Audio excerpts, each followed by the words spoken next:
जय माता दी। श्रीमद् देवी भागवत पुराण माँ जगदम्बा के सभी अवतारों, रहस्यों और सूक्ष्म ज्ञान पर आधारित है। जो भी मनुष्य इस पवित्र पुराण को नित्य प्रतिदिन पढ़ता है तथा सुनता है, विशेष रूप से नवरात्रि के पावन दिनों में इसका श्रवण करता है, उस पर माता रानी अति प्रसन्न होकर विशेष कृपा करती हैं। यह पुराण सभी प्रकार के कष्टों, रोगों, भूत बाधा, दुष्ट विचारों, इन सभी का नाश करने वाला है। अपने भक्तों के सभी कष्टों को माँ भगवती हर लेती हैं और साथ ही भक्तों का सोया हुआ भाग्य जाग जाता है। मित्रों, देवी भागवत पुराण, जिसे देवी भागवतम, भागवत पुराण, श्रीमद् भागवतम और श्रीमद् देवी भागवत नाम से भी जाना जाता है, देवी भगवती आदि शक्ति दुर्गा जी को समर्पित एक दिव्य पाठ है और हिंदू धर्म के 18 प्रमुख महापुराणों में से एक है, जो कि महर्षि वेद व्यास द्वारा रचित है। इस पाठ को देवी उपासकों और शाक्त संप्रदाय के लिए बहुत महत्वपूर्ण माना जाता है। जो कोई मनुष्य इस श्रीमद् देवी भागवत पुराण को पढ़ता है या केवल सुनता है, उसे सभी पापों से मुक्ति मिलती है। मित्रों, इस संसार में माँ भगवती की इच्छा और प्रेरणा के बिना कुछ भी संभव नहीं है। इसलिए विश्वास कीजिए कि आप बहुत भाग्यशाली हैं, क्योंकि माता रानी की कृपा और प्रेरणा से ही आपके मन में माँ भगवती के इस पावन पुराण को सुनने की इच्छा उत्पन्न हुई और इसीलिए आप इसका श्रवण भी कर रहे हैं। माँ जगत जननी अपने भक्तों के सघन प्रकार के भय, दुख, दारिद्र्य का निवारण केवल स्मरण मात्र से ही कर देती है। माँ जगदम्बा हमेशा माता के रूप में करुणापूर्ण और दयालु चिंतन से अपने भक्तों की सहायता करती हैं। उसके सिवा इस प्रकार की दया कोई नहीं कर सकता। यह पुराण जगत जननी का साक्षात्कार करने का एक प्रमुख साधन है। इस ग्रंथ के पारायण और मनन से देवी का रहस्य ज्ञान होने में संदेह नहीं है।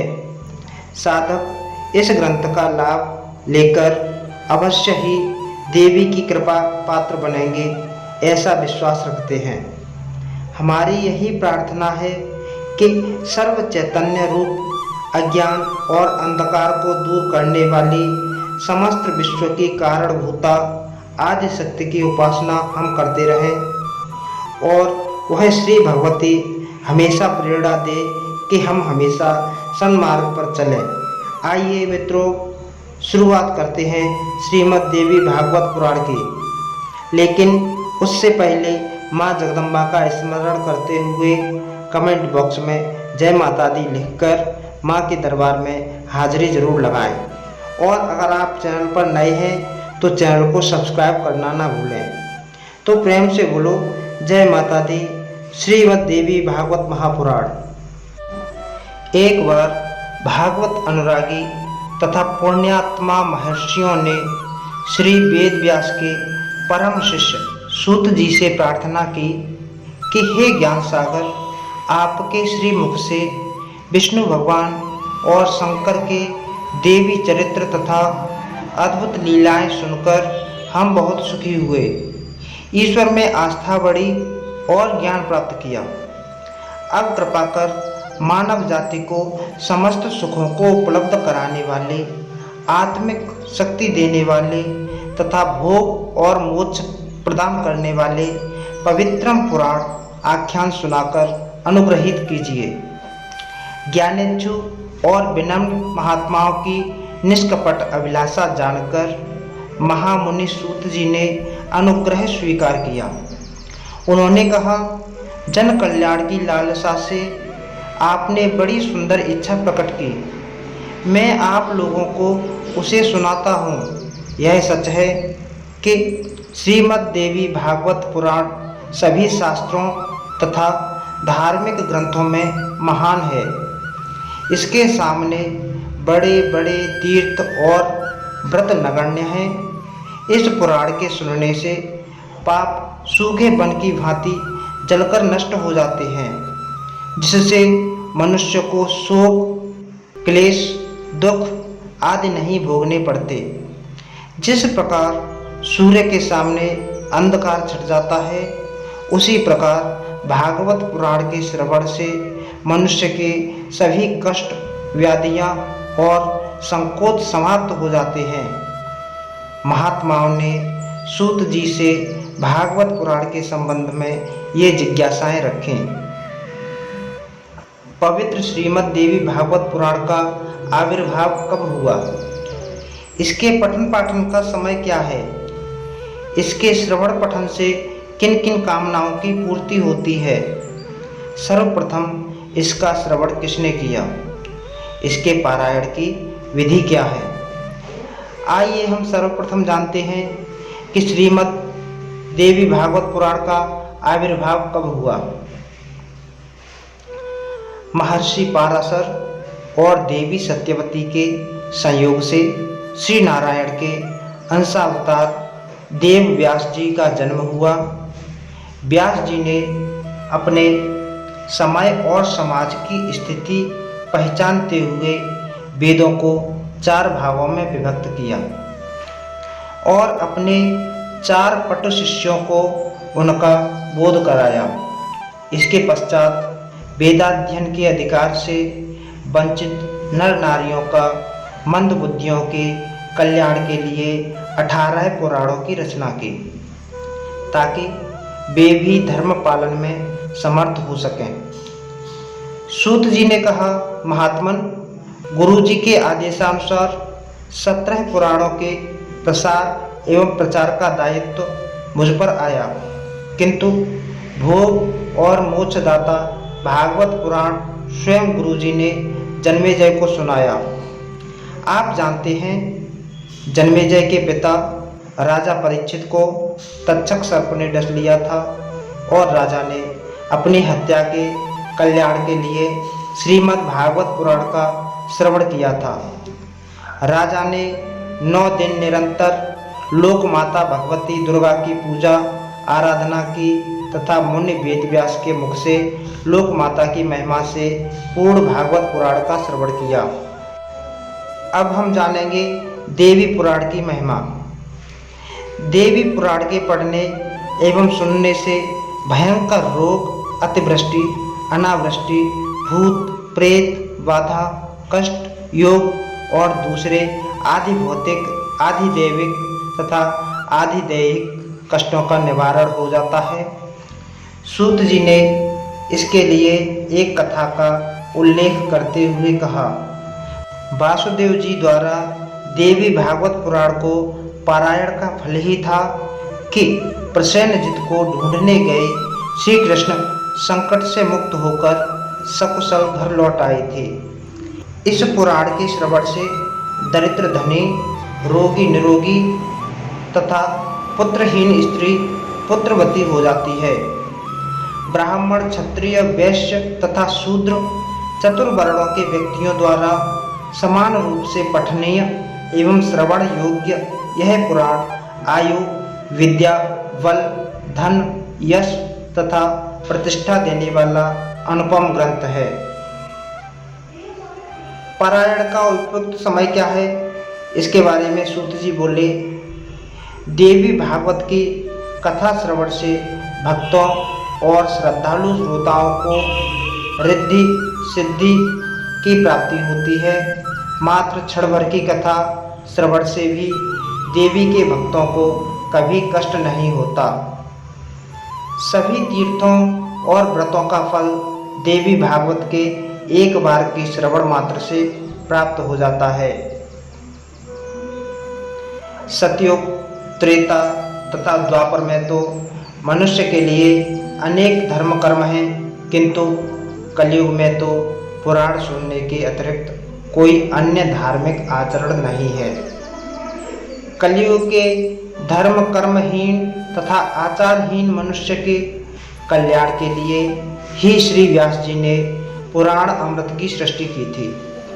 देवी पुराण के श्रवण के लिए यों तो सभी समय फलदायी हैं, किंतु फिर भी आश्विन, चैत्र, मार्गशीर्ष तथा आषाढ़ मासों एवं दोनों नवरात्रों में पुराण के श्रवण से विशेष पुण्य होता है। वास्तव में यह पुराण नवाय यज्ञ है जो सभी पुण्य कर्मों से सर्वोपरि एवं निश्चित फलदायक है। इस नवाय यज्ञ से छली, मूर्ख, अमित्र, वेद विमुख, निंदक, चोर, व्यभिचारी, उठाईगीर, मिथ्याचारी, गो देवता, ब्राह्मण, निंदक तथा गुरुद्वेषी जैसे भयानक पापी शुद्ध और पापरहित हो जाते हैं। बड़े बड़े व्रतों, तीर्थ यात्राओं, बृहद यज्ञों या तपों से भी वह पुण्य फल प्राप्त नहीं होता जो श्रीमद् देवी भागवत पुराण के नवाह पारायण से होता है। गंगा, गया, काशी, नैमिषारण्य, मथुरा, पुष्कर और बद्रीवन आदि तीर्थों की यात्रा से भी वह फल प्राप्त नहीं होता जो नवाह पारायण रूप देवी भागवत श्रवण यज्ञ से प्राप्त होता है। सूत जी के अनुसार आश्विन मास के शुक्ल पक्ष की अष्टमी को स्वर्ण सिंहासन पर श्रीमद् भागवत की प्रतिष्ठा कराकर ब्राह्मण को देने वाला देवी के परम पद को प्राप्त कर लेता है। इस पुराण की महिमा इतनी महान है कि नियम पूर्वक एक आध श्लोक का पारायण करने वाला भक्त भी माँ भगवती की कृपा प्राप्त कर लेता है। श्रीमद् देवी भागवत पुराण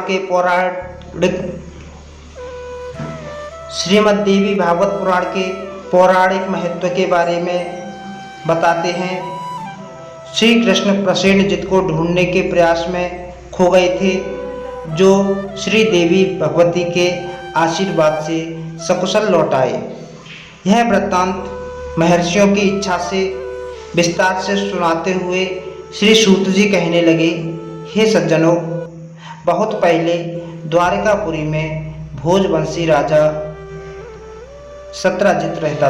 सूर्य की भक्ति आराधना के बल पर उसने स्वमंतक नाम की अत्यंत चमकदार मणि प्राप्त की। मणि की क्रांति से राजा स्वयं सूर्य जैसा प्रभामंडित हो जाता था। इस भ्रम में जब यादवों ने श्री कृष्ण से भगवान सूर्य के आगमन की बात कही, तब अंतर्यामी कृष्ण ने यादवों की शंका का निवारण करते हुए कहा कि आने वाले महानुभाव स्वमंतक मणिधारी राजा सत्राजित हैं, सूर्य नहीं। स्वमंतक मणि का गुण था कि उसको धारण करने वाला प्रतिदिन 8 किलो स्वर्ण प्राप्त करेगा। उत्तर प्रदेश में किसी भी प्रकार की मानवीय या दैवीय विपत्ति का कोई चिन्ह तक नहीं था। स्वमंतक मणि प्राप्त करने की इच्छा स्वयं कृष्ण ने भी की, लेकिन सत्राजित ने अस्वीकार कर दिया। एक बार सत्राजित का भाई प्रसेनजित उस मणि को धारण करके घोड़े पर चढ़कर शिकार को गया तो एक सिंह ने उसे मार डाला।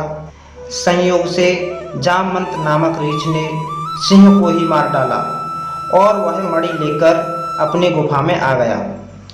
जामवंत की बेटी मणि को खिलौना समझकर खेलने लगी।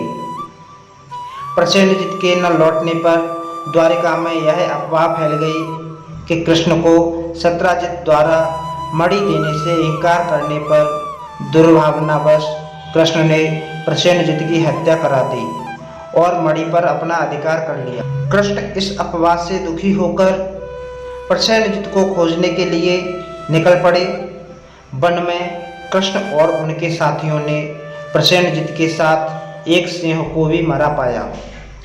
उन्हें वहां रीछ के पैरों के निशानों के संकेत भी मिले, जो भीतर गुफा में प्रवेश के सूचक थे। इससे कृष्ण ने सिंह को मारने तथा मणि के रीछ के पास होने का अनुमान लगाया।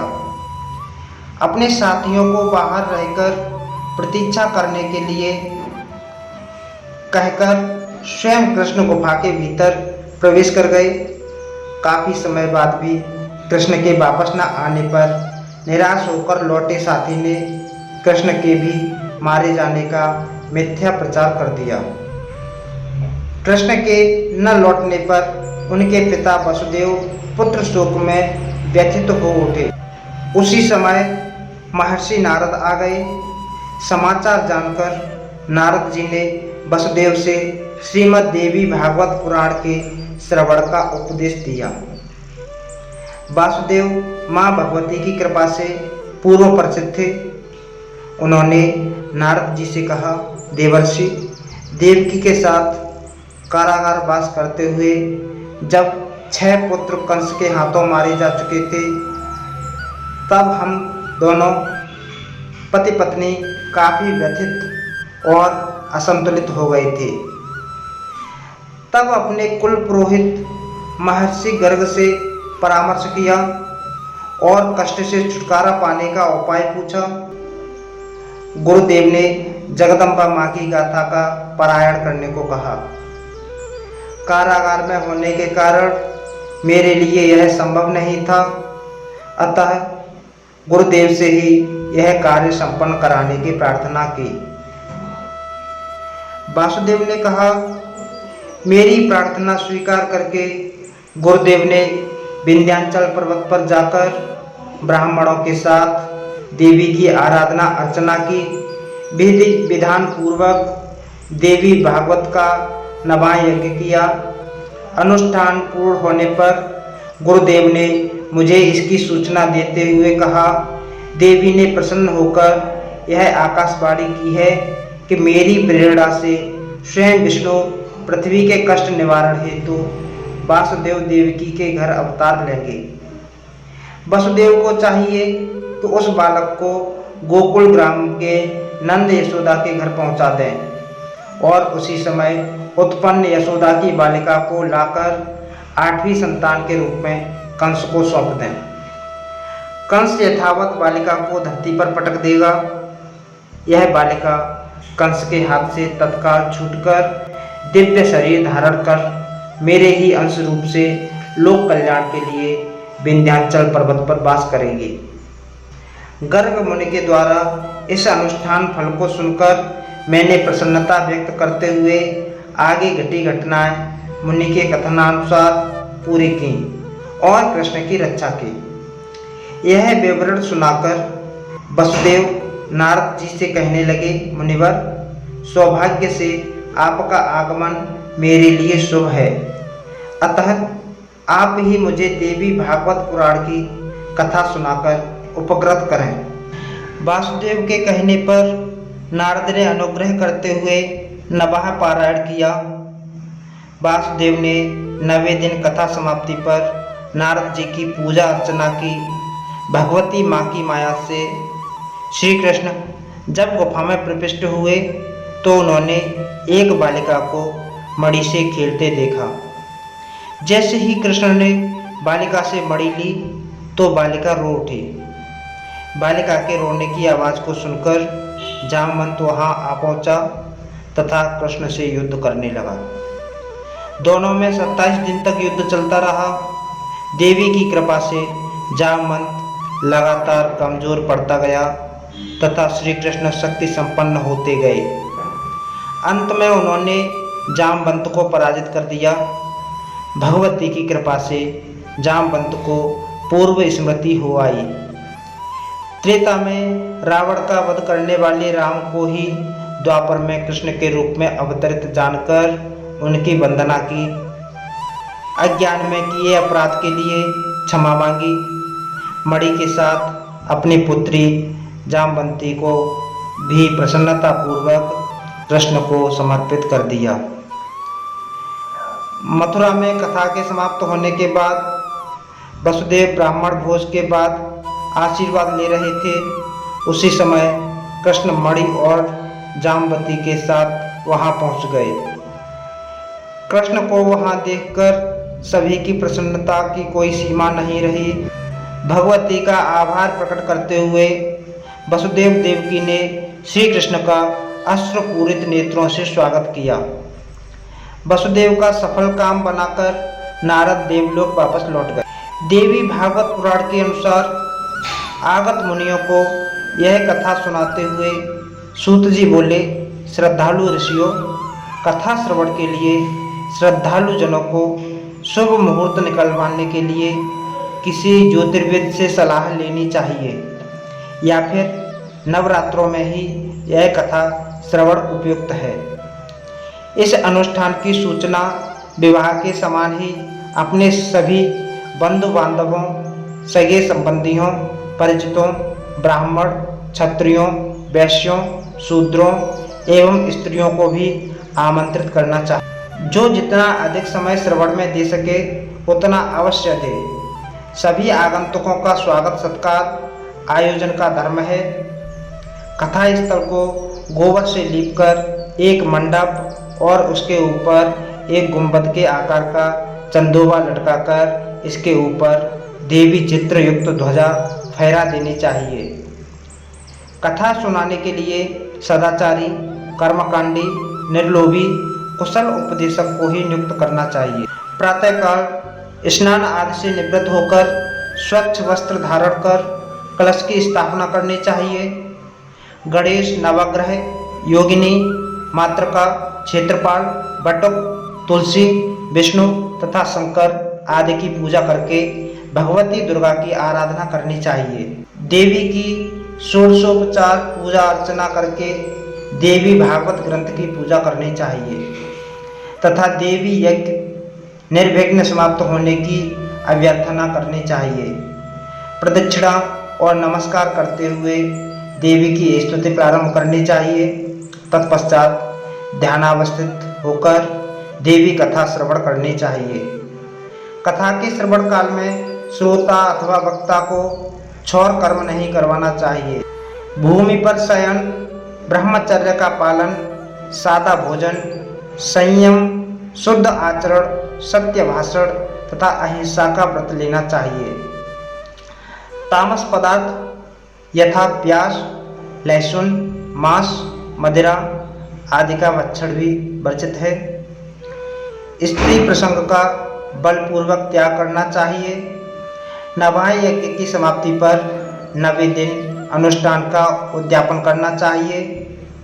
उस दिन वक्ता तथा भागवत पुराण दोनों की पूजा करनी चाहिए।